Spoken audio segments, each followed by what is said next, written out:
Yo, yo, yo, yo, yo, yo. What's up mga tol? Ito na.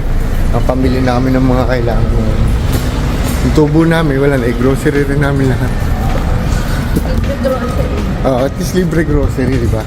Saka libre gala pag nabili ng mga ingredients. Takakin na natin itong daan na to para makauwi na tayo sa lalong madaling panahon. Ako'y malungkot.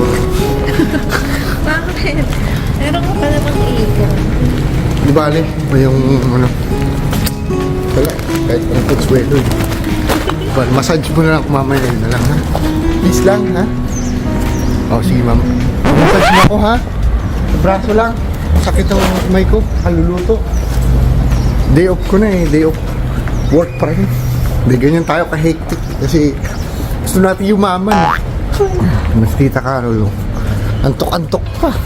Pero hindi naman natin iniinda kasi masakit pa lang trabaho.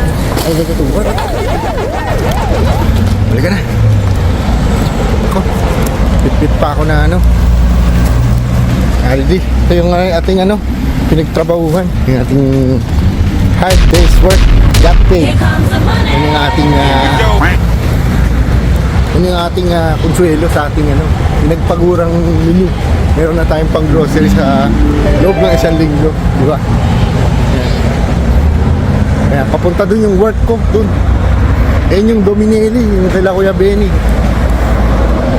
May McDo dyan. Napakalaking highway nito tol. Kahabaan yan mo. Punta dun sa Princess Highway, dun sa amin. 2 tawid kami. Ay, bali 3 tawid. Stop na sila. Pag stop sila, go tayo. Tapos antay na naman tayo dito sa kabila. Kasi dyan na naman tayo mag-aantay na naman tayo ng panibagong go. Dito yung Prince. Ayan. Dito tayo nag-work. Pero dito tayo sa kabila dadaan. Ayan. Pabalik dito. Ayan. Tayo lang natin tumawid. Okay, let's go. Mabilis lang ha. Kung McDo, Aaron? May natira pa tayo sa 50 natin. Ayan, may preschool na ano. Parang eskwela ng mga toddlers. Daycare center. Malapit dito tol. Mga daycare dito talagang malalaki sahod ng mga nagtatrabaho. Meron kayong night care. Kasi may daycare. Diyan iniiwan ang Dito tayo tawid on the other side. bata. Let's cross the street on the other side. Oh. Let's go. Oh.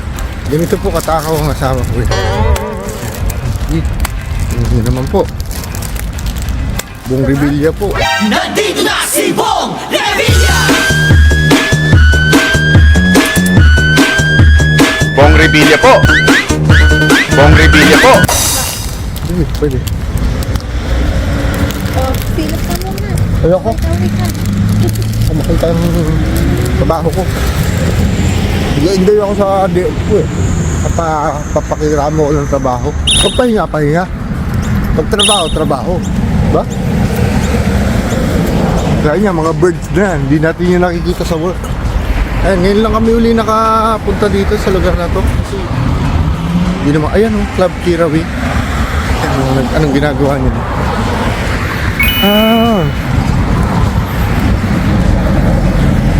Kakaiba yung tanching dito, no? Ayun, naglalaro yan ng tanching. Wala lang siya mga action figure na, ano, na ginagawa. Ano yun? Galing ano? Ganun pala yun. Parang tatansyahin niya yung kanyang power. Tapos may kailangan hindi didikit siguro dun. O pinakamalapit na hindi dumidikit. Di ba? Ang galing. Sa atin, ano, chinelas, di ba? Sa buhay nito, ni Carol, oh. Chocolate lang, oh.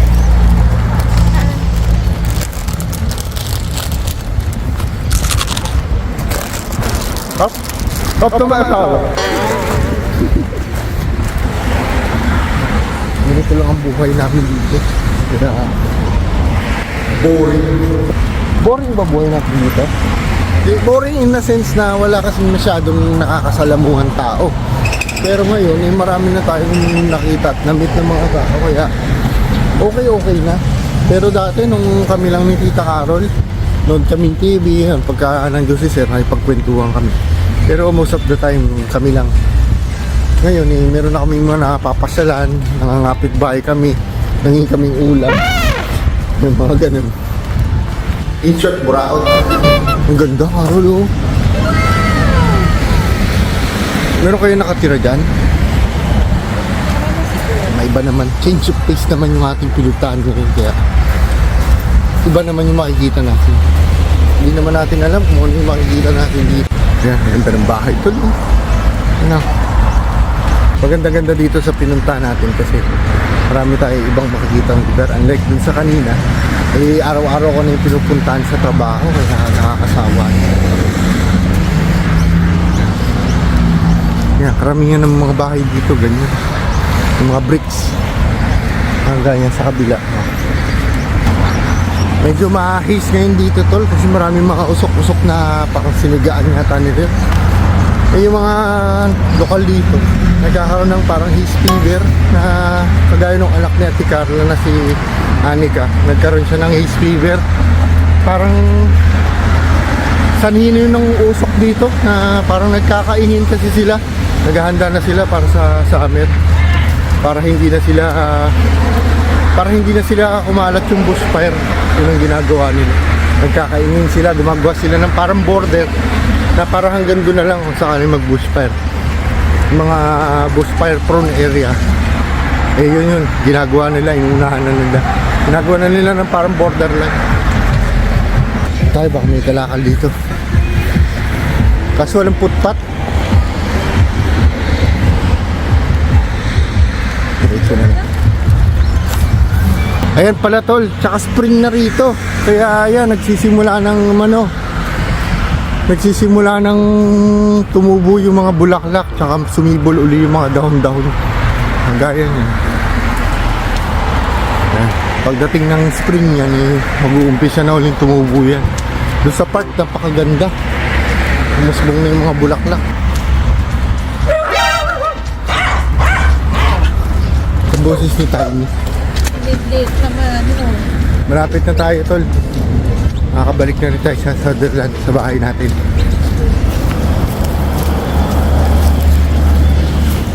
Upo muna tayo. Pagod na ako.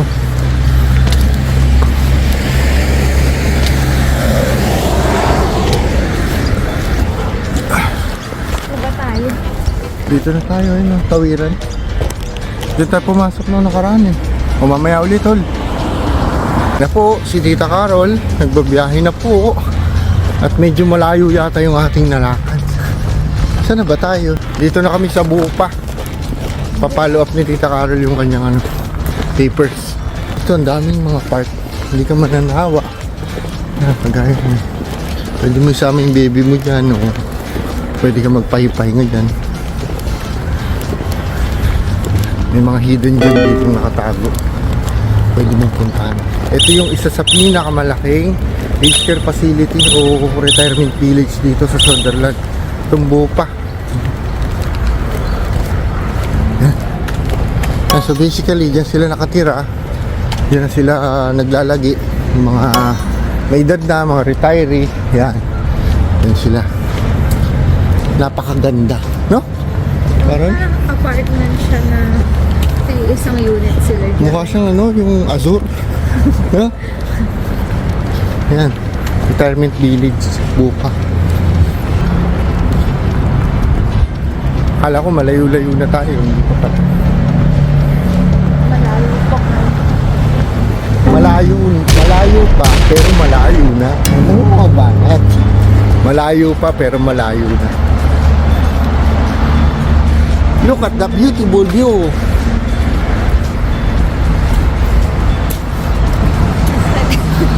Ayun na makbang ang tuhod.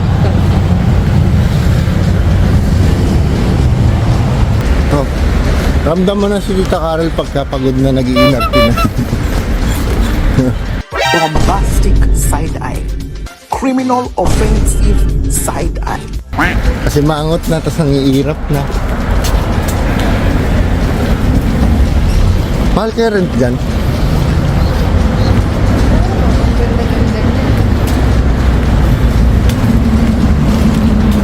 Dito na tayo sa barangay natin. Carol, Dito na tayo sa Barangay Soderland. Tingnan yung arko dito tol, napakaliit. Yung arko sa atin, napakaliit. 3 din ang sako.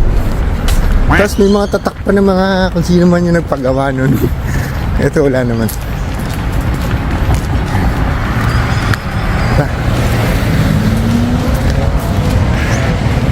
So much pagod. Subi! Ayun, bumalik na tayo sa ruta kung saan tayo madalas naglalakad papasok sa trabaho tsaka pauwi ng bahay.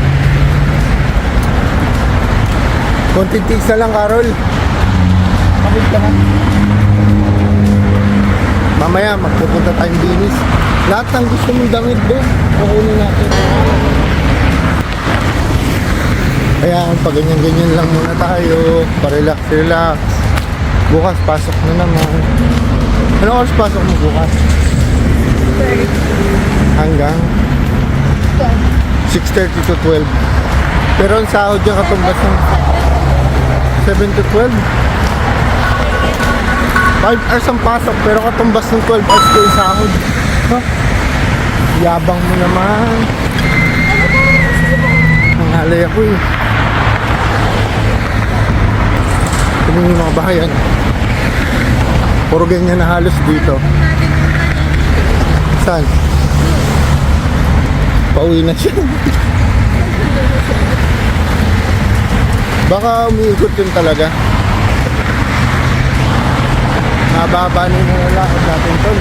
Pero malapit na tayo. Kaya konting tiis na lang. Nakakapagod din kasi pagka walang dalang trolley. Pag may dala kasi kaming trolley, hatak-hatak lang namin. Kaso direkta na kami nag-grocery pagkagaling ng city. Para maaga makauwi. So dala-dala namin pamana-mana. Kasi bumili na kami sa Binis ng trolley. Para hindi na kami mahirapan. Kaso minsan naiiwan natin yung maiibon tol. Birds. Mahal na yan sa atin, no? Mahal na sa atin yan tol, sa Cartimar.